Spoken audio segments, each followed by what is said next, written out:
Hola, soy la doctora Natalia Gantur, médica oncóloga especializada en tumores geniturinarios. Bueno, en esta actualización breve quiero compartir los principales mensajes sobre cáncer de riñón presentados en ASCO 2026, con foco en el carcinoma de células renales y en los estudios que podrían influir en la toma de decisiones clínicas. El concepto central de este año no fue la aparición de un único nuevo estándar de tratamiento. El mensaje realmente fue la necesidad de la mejor selección de pacientes. ¿Qué pacientes realmente necesitan tratamiento adyuvante después de una nefrectomía? ¿Pueden los biomarcadores ayudarnos a definir mejor el riesgo de recurrencia? ¿Qué podemos aprender de los estudios negativos y cómo ampliamos la evidencia más allá del carcinoma renal de células claras? Bueno, vamos a comenzar con un estudio que es sobre el tratamiento adyuvante del carcinoma renal de células claras, que es el estudio Keynote 564, que ya estableció a pembrolizumab adyuvante como una opción importante para pacientes con carcinoma renal de células claras y un mayor riesgo de recurrencia después de la nefrectomía. En este ASCO 2026, el análisis de ADN tumoral circulante o ctDNA fue particularmente relevante porque abordó una de las grandes preguntas clínicas en este escenario. ¿Podemos identificar mejor qué pacientes tienen realmente un mayor riesgo de recaída? La positividad basal de ctDNA fue poco frecuente, aproximadamente un 5% con el ensayo de 16 variantes y alrededor de un 8% en el ensayo de 64 variantes. Cuando ctDNA era positivo, se asociaba con una peor supervivencia libre de enfermedad. Además, la eliminación o el aclaramiento de ctDNA fue más frecuente con pembrolizumab que con placebo. Por lo tanto, la señal del biomarcador es prometedora. Pero existe una limitación fundamental, que es su sensibilidad. Esta sensibilidad fue baja, aunque su especificidad fue alta. En términos prácticos, un resultado positivo de ctDNA podría identificar a un paciente con mayor riesgo. Sin embargo, un resultado negativo no permite asegurar que ese paciente esté libre de riesgo de recurrencia. Por el momento, ctDNA no debe reemplazar la estratificación clínica de riesgo ni utilizarse para decidir el tratamiento adyuvante fuera de un estudio prospectivo. Ahora vamos a pasar al segundo estudio. El segundo estudio es el estudio también en escenario adyuvante, el estudio RAMPART, que evaluó durvalumab con o sin tremelimumab en comparación con seguimiento activo después de la resección del carcinoma renal. La monoterapia con durvalumab no demostró una mejoría clara de la supervivencia libre de enfermedad. En cambio, la combinación de durvalumab más tremelimumab mejoró la supervivencia libre de enfermedad con un índice de riesgo de aproximadamente 0,65, principalmente en pacientes de mayor riesgo. Este resultado es clínicamente relevante, pero no significa, o no, perdón, o no simplifica en realidad, no simplifica, no hace más simple el escenario adyuvante. Los datos de supervivencia global todavía son inmaduros, la toxicidad es importante y queda pendiente una pregunta fundamental. ¿Cómo posicionar esta estrategia frente a pembrolizumab adyuvante? Por lo tanto, en carcinoma renal adyuvante el mensaje no es simplemente tratar a más pacientes, sino es seleccionar mejor, conversar cuidadosamente sobre el riesgo, incorporar la toxicidad, la incertidumbre, el acceso y las preferencias del paciente en la decisión.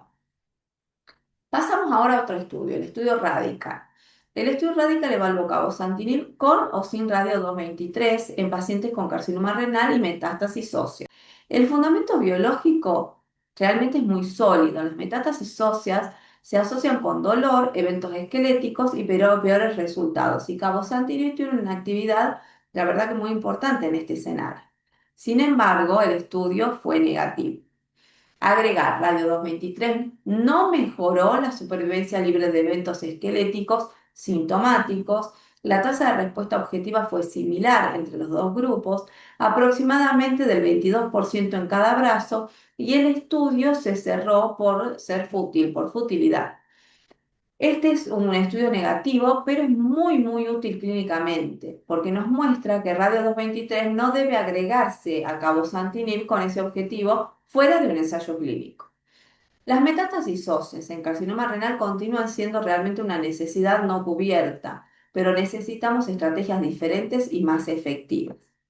El carcinoma renal de células no claras también ocupó un lugar muy importante. La combinación de cadonilimab más axitinib mostró una actividad alentadora en pacientes con carcinoma renal avanzado de células no claras sin tratamiento previo. En un pequeño estudio de fase 1b y fase 2, la tasa de respuesta objetiva fue de aproximadamente el 51%. La tasa de control de enfermedad fue cercana al 97% y la mediana de supervivencia libre de progresión fue de aproximadamente 17 meses.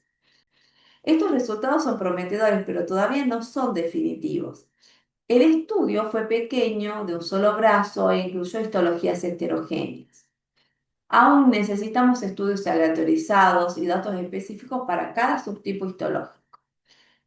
Finalmente, ASCO 2026 nos recordó que la experiencia del paciente también importa. En un estudio que evaluó el arrepentimiento decisional después del tratamiento adyuvante con pembrolizumab, se vio que el 13% de los pacientes expresó arrepentimiento por la decisión tomada. Los eventos adversos inmunomediados de grado 3 o superior ocurrieron en el 18% de los pacientes, lo cual no es menor. Sin embargo, la toxicidad significativa informada por los propios pacientes no siempre coincidió con la graduación realizada por los profesionales mediante los criterios normatizados.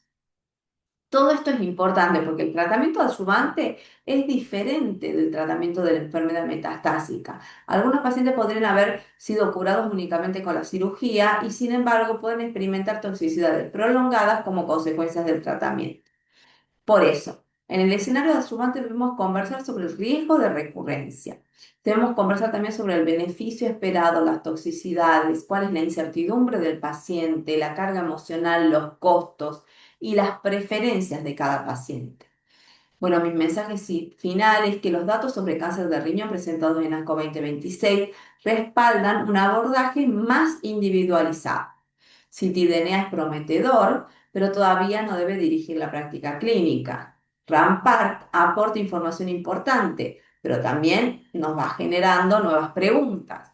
Radical nos ayuda a definir qué estrategia no debemos utilizar y el carcinoma renal de células no claras continúa necesitando más evidencia.